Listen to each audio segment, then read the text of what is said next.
Assalamualaikum, salam negeri 9 bersih muafakat sejahtera. Berita Nagori jam 9, 17 Mac 2022. Bersama saya, Nurul Farisha. Kita ikuti paparan utama malam ini. Kerajaan negeri komited dalam menyalurkan kebajikan rakyat. Kemudahan sistem MyCare dalam mengurangkan penagihan semula dadah.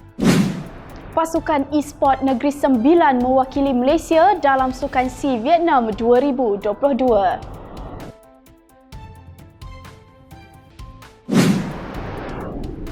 Pengeluaran KWSP haruslah digunakan dengan berpada.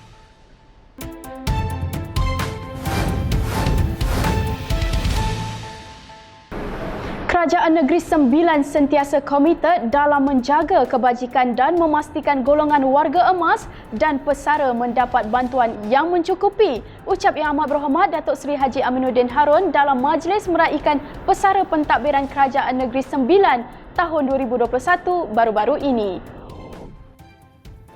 Kerajaan Negeri Sembilan sentiasa merangka perancangan jangka masa pendek dan panjang dalam memastikan kebajikan golongan warga emas termasuk para pesara agar terus terjaga dalam era pandemik ini. Kerajaan sedar bahawa sektor perubatan, industri perkhidmatan dan ahli keluarga bakal menghadapi cabaran lebih besar untuk memenuhi keperluan masa depan warga emas. Sekiranya tiada persediaan mencukupi dilakukan dan isu sedia ada tidak dapat diatasi sekarang, masalah terbabit dikuatiri akan meningkat menjelang 2030. Dalam pada itu, kerajaan negeri turut memberi sumbangan kepada KWSP agar dapat membantu kebajikan suri rumah dan ibu tunggal melalui skim iSuri. Kerajaan negeri sejak 2020 telah memperkenalkan bantuan caruman iSuri bagi membantu golongan suri rumah serta ibu tunggal khususnya daripada golongan kurang berkemampuan terbela sewaktu mereka meniti usia tua kelak. Baru-baru ini, kerajaan negeri telah menyumbang RM527,640 kepada kumpulan wang simpanan pekerja bagi melayakkan 8,794 orang suri rumah dan wanita ketua isi rumah yang berdaftar dengan e-kasih menerima skim iSuri di KWSP. Tidak dilupakan sekalung penghargaan buat para pesara yang telah berkhidmat sepanjang tahun 2021.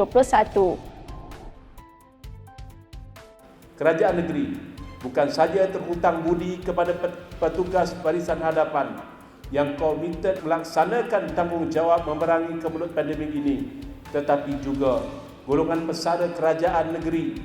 Saya ingin mengucapkan sabas dan terima kasih kepada tuan-tuan dan puan-puan sekalian.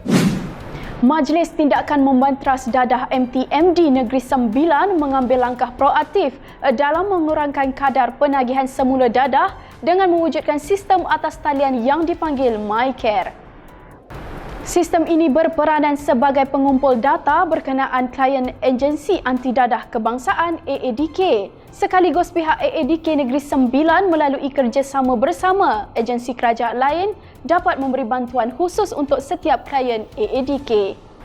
Dalam pada itu, pelancaran sistem ini telah disempurnakan oleh Yang Amat Berhormat Menteri Besar Negeri Sembilan di mesyuarat MTMD bilangan 1 pada 15 Mac yang lalu. Kerajaan Negeri Sembilan akan terus melaksanakan langkah-langkah bagi mengawal penyalahgunaan dadah dan pembasmian najis dadah. Tahniah diucapkan buat pasukan e-sport Negeri Sembilan Tabah NC kerana berjaya mewakili Malaysia dalam Sukan SEA Vietnam 2022. Yang Amat Berhormat Datuk Seri Haji Aminuddin bin Harun berkata, bukan mudah untuk masyarakat tempatan menerima sukan e-sport sebagai satu platform yang penting dalam pembangunan kesukanan sekaligus menjadi kebanggaan dalam Sukan Negeri Sembilan.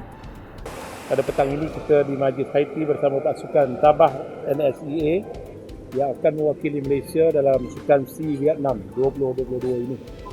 InsyaAllah tim ini telah berjaya di peringkat kebangsaan tempoh hari, mana ia adalah satu-satunya tim yang ditaja oleh kerajaan negeri, yang mana ini merupakan satu kebanggaan kita yang mana kita melalui tempoh yang YB Taufik nyatakan tadi.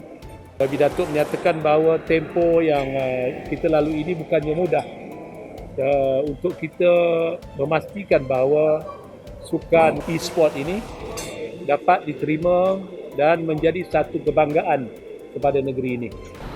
Semoga dengan pencapaian ini, golongan belia dapat menarik lagi minat masyarakat setempat untuk sertai sukan e-sport. Sukan ini bukan sekadar permainan tetapi juga dapat meningkatkan lagi kemahiran kendiri dari segi pengurusan masa, perancangan awal dan konsentrasi. Dan kita berharap dengan adanya kejayaan ini akan menggalakkan lebih ramai lagi anak-anak muda kita menyertai program ataupun e-sport ini dengan cara yang baik, cara yang disarankan. Kerana kita di sini bukan saja menganjurkan program tentang pertandingan, tetapi tentang bagaimana untuk mengurus waktu untuk mereka konsisten dalam sukan ini. Kerana sukan ini memerlukan penghayatan, memerlukan konsentrasi dan memerlukan kecaturan dan perancangan yang baik. Okey, jadi saya bagi pihak kerajaan negeri mengucapkan tahniah kepada NSEA yang telah berjaya mewakili Malaysia dalam sukan C. Pengeluaran simpanan KWSP telah diumumkan oleh Yang Amat Berhormat Perdana Menteri Malaysia pada 16 Mac 2022 baru-baru ini. Yang Amat Berhormat Datuk Seri Haji Aminuddin bin Harun menyeru kepada orang ramai agar menggunakan peluang ini dengan sebaiknya dan mengingatkan agar tidak menyalahgunakan peluang yang telah diberikan agar simpanan KWSP yang dikumpul dapat digunakan pada hari tua kelak. Saya hanya nasihat daripada saya kepada siapa yang benar-benar memerlukan. 10,000 itu untuk digunakan awal sebelum tarikh persaraan. Gunakanlah dengan bijaksana kerana kita sedia maklum kalau kita lihat statistik menunjukkan bahawa simpanan kita tidaklah begitu besar, khususnya penyimpan Melayu yang 70%. Kalau di bawah 10,000 pada esok kalau dia pencen lah. Ini menunjukkan kepada kita bahawa itu menunjukkan satu sign bahawa hari tua itu lebih panjang kadang-kadang untuk kita bersedia daripada awal. Dan saya hanya berharap kepada mereka yang benar-benar memerlukan, keluarkanlah. Gunakanlah. Kalau betul-betul diperlukan, gunakanlah. Tetapi kepada yang tidak memerlukan, saya rasa mereka bersabarlah dahulu. Jangan keluarkan di masa muda. Saya harap mereka boleh menjalankan yang tidak terlibat dengan pemotongan gaji, yang tidak terlibat dengan masalah keluarga. Saya rasa teruskan, jangan ambil untuk hari tua kita. Berita ini dibawakan khas oleh Nogori Kita TV, wadah informasi anda. Selamat malam.